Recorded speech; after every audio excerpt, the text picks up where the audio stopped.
Please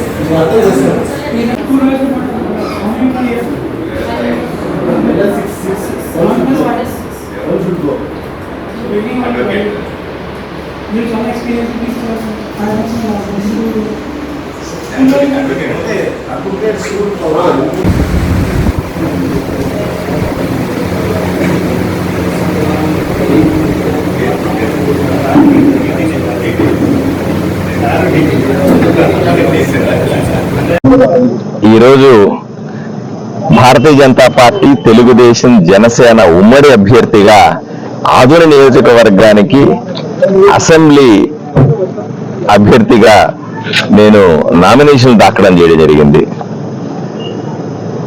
నామినేషన్లు వేసిన సందర్భంలో ఎన్నో విషయాల్ని సబ్ కలెక్టర్ గారితో, మిగతా ఆఫీసర్లతో చర్చించడం కూడా జరిగింది. ఎన్నికల నియమావళికి సంబంధించి ఇక్కడ జరుగుతున్నటువంటి విషయాలన్నింటినీ కూడా వాళ్ళు చెప్పారు. నేను రెండు విషయాలు స్పష్టంగా చెప్పాను సబ్ కలెక్టర్ గారికి. మొట్టమొదటిది, ఆదోని అసెంబ్లీలో సార్ నాకు తెచ్చిన సమాచారం వరకు ఒక ఇన్ఫర్మేషన్ ఇస్తాను, దాన్ని క్రాస్ చెక్ చేసి నాకు చెప్పండి అని చెప్పాను. ఏమిటి ఆ విషయం అని అడిగారు ఆయన. ఆదోని నియోజకవర్గంలోని ప్రతిపక్షాలకు సంబంధించిన నాయకులు, ఎందుకంటే గత 5 సంవత్సరాలుగా తెలుగుదేశం కానీ, భారతీయ జనతా పార్టీ కానీ, జనసేన కార్యకర్తల మీద చాలా కేసులు పెట్టారు, అక్రమమైన కేసులు పెట్టారు. ఎవరిని అణిచేయాలనిపిస్తే వాళ్ళ మీద కేసులు పెడతా వచ్చినారు. ఏదో విధంగా వాళ్ళ భయభ్రాంతులను చేస్తా వచ్చినారు. కొంతమంది రిమాండ్ చేసినారు. వాళ్ళ కుటుంబాలు ఎవరైతే అగ్రెసివ్ గా, ఎవరైతే ఈ అధికారంలో ఉన్న పార్టీని ప్రశ్నిస్తూ వచ్చారో వాళ్ళందరి మీద కేసులు పెడతా వచ్చినారు. అలా చేసి ఈ రోజు మళ్ళీ ఏం చేస్తారు, ఎవరెవరు 5 సంవత్సరాలు ఎవరి మీద కేసులు వీళ్ళు ప్లాన్డ్ గా చేసింది, ఎవరైతే బూత్ ఏజెంట్లు ఉంటారో, ఎవరో బూతుల్లో బాగా పనిచేస్తారో, ఈ ప్రతిపక్షాల్లో ఉన్న వాళ్ళు ఎవరైతే గట్టిగా ఎన్నికల్లో ఎదుర్కొనే అవకాశం ఉంటుందో వీళ్ళందరి మీద కేసులు పెడతా వచ్చారు ప్లాన్డ్ గా. దాన్ని ఈరోజు తీసుకొచ్చి బైండ్ ఓవర్ కేసులు అనే పేరు మీద వాళ్ళ కుటుంబాలని భయభ్రాంతులు చేసే పరిస్థితుంది.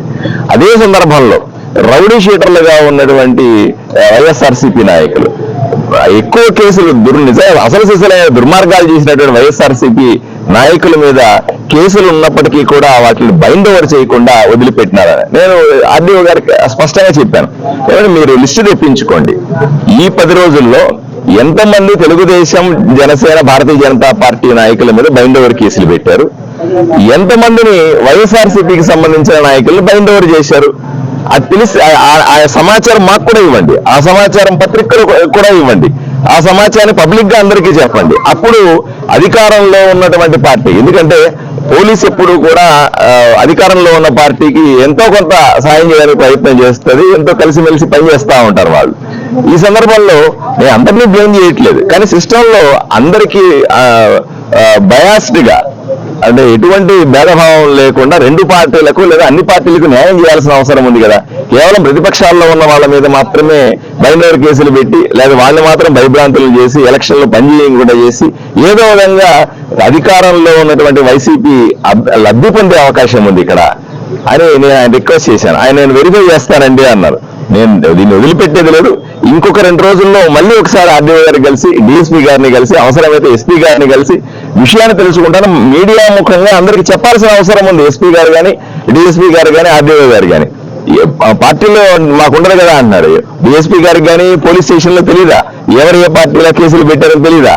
మా పార్టీ కార్యకర్తల మీద, మా నాయకుల మీద మాత్రం కేసులు పెట్టేసి, బైండ్ ఓవర్లు చేసేసి, భయపెట్టేసి, మీరు మాత్రం మీ రౌడీ షీటర్లని, మీరు మీ ముఖ్యమైన కార్యకర్తల మీద ఎవరైతే కేసులు ఉన్నాయో వాళ్ళ మీద స్వేచ్ఛగా వదిలేసి ఎన్నికల్లో సులభంగా లబ్ధి పొందామనే ప్రయత్నం చేస్తే ఒప్పుకునేది లేదు.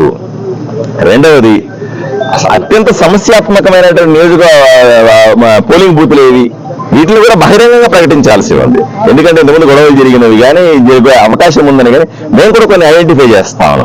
ఎక్కడైతే ఎమ్మెల్యే గారు లేకపోతే వాళ్ళ అనుచరులు లేదా వాళ్ళ రౌడీ షీటర్లు వాళ్ళు ఏదో రకంగా గొడవలు చేద్దామని ప్రయత్నం చేస్తున్నారో వాటిలన్నింటినీ కూడా మేము కూడా ఐడెంటిఫై చేస్తా ఉన్నాం. మేము వాళ్ళకి సబ్మిట్ చేస్తాం. వాళ్ళు కూడా అడిగాను నేను, మీరైతే ఏమేమి ఐడెంటిఫై చేశారంటే అవి కూడా మాకు ఇవ్వండి అని చెప్పాను. సో ఇస్తామని చెప్పారు. ఈ విషయాన్ని కూడా మేము దాని ముందుకు తీసుకెళ్తాం. ఎందుకంటే ఎలక్షన్లు సామరస్యపూర్వకంగా, ఎలక్షన్లు శాంతియుతంగా జరపాల్సిన బాధ్యత ఎలక్షన్ కమిషన్ది, ఇక్కడ ఆర్డీఓ గారిది, పోలీస్ శాఖది. అలా కాకుండా కేవలం ఒక ప్రతిపక్షాలని మాత్రమే అణిచేస్తాం, ప్రతిపక్షాలకు మాత్రమే హక్కులు ఉండవు, అధికార పార్టీలో ఉన్న అందరికీ హక్కులు ఉంటాయి అంటే ఎలా? అది సాధ్యం కాదు కదా. ఈ విషయాన్ని నేను వారికి విన్నవించినాను. వారు కూడా సానుకూలంగా స్పందించి నేను 1-2 రోజులు ఈ విషయాన్ని కనుక్కొని చెప్తానన్నారు. ఇక మూడో విషయం, ఏదో విధంగా కేసులు పెడుతున్న సందర్భంలో, అఫిడవిట్లు ఇస్తున్న సందర్భంలో మీ దృష్టికి కూడా రాకుండా, డిఎస్పీ దృష్టికి రాదు, కింద ఎస్ఐఎస్ ఏ చేస్తాడు, డిఎస్పీ దృష్టికి కూడా రాదు, లేదా ఎస్పీ గారి దృష్టికి రాదు, కింద హెడ్ కానిస్టేబుల్ ఎవరో ఏదో కేసులు ఫైల్ చేస్తారు, ఏదో విధంగా ఇబ్బంది పెట్టాలని ప్రయత్నం చేస్తారు, భయపెడతారు, పోలీసులు ఇంటికి పోదు. ఇవన్నీ కూడా జరగకుండా చూడాల్సిందిగా నేను ఆర్డీఓ గారిని రిక్వెస్ట్ చేశాను. ఆయన కూడా దాన్ని కూడా విన్నారు. నేను రెస్పాండ్ అవుతానండి, నేను ప్రాపర్గా ఇన్ఫర్మేషన్ తెలుసుకుంటాను, మీ దగ్గర ఏమైనా సమాచారం ఉంటే, మీ దగ్గర ఏమైనా ఇబ్బందులు ఉంటే కూడా నాకు తెలియజేయండి అని ఆయన చెప్పారు. నేను ఆయన ధన్యవాదాలు తెలిపాను. ఏది ఏమైనప్పటికీ కూడా పై లెవెల్ ఆఫీసర్కు తెలియకుండా కింద లెవెల్లో ఉన్నటువంటి ఉద్యోగులు, పోలీసులు ఇట్లాంటి పనులు చేస్తున్నారా అని మాకున్నటువంటి సమాచారం. సో నేను స్పష్టంగా చెప్తున్నాను, అధికారులకు కానీ, కింద స్థాయి పోలీసులకు కానీ, ఉద్యోగస్తులకు కానీ చాలా స్పష్టంగా చెప్తాను. 23 రోజుల్లో కొత్త ప్రభుత్వం వస్తా ఉంది. ఉమ్మడి ప్రభుత్వాన్ని ఏర్పాటు చేయబోతా ఉన్నాం. ఎన్డీఏ ప్రభుత్వాన్ని ఏర్పాటు చేయబోతున్నాం రాష్ట్రంలో. ఇక్కడ నేను ఎమ్మెల్యేగా ఉమ్మడి అభ్యర్థిగా గెలవబోతా ఉన్నాను. వచ్చిన తర్వాత అధికారులు, నేను రిక్వెస్ట్ చేస్తా ఉన్నా, నేను ఇక్కడే డిమాండ్ కూడా రిక్వెస్ట్ చేస్తాను, అధికారులు దయచేసి అన్ని పార్టీలని సమంగా చూడండి. ఇప్పుడే ఎమ్మెల్యే గారు ఇప్పుడు ఎమ్మెల్యే కాదు, 25 రోజుల తర్వాత ఇప్పుడు ఈ పదవి కూడా పోతుంది, తర్వాత మా ప్రభుత్వం వస్తుంది, నేను ఎమ్మెల్యేగా ఉంటాను. ఆలోచన చేసుకోవాలి అధికారులు కానీ, పోలీసులు కానీ అర్థం చేసుకోవాలి. రెండు పార్టీలను సమంగా చూడాలి, అందరి కార్యకర్తలని సమంగా చూడాలి. మేము అధికార పార్టీ కొమ్ము కాస్తామంటే చూస్తూ ఊరుకునేది లేదు. ఇది సరైన పద్ధతి కాదు.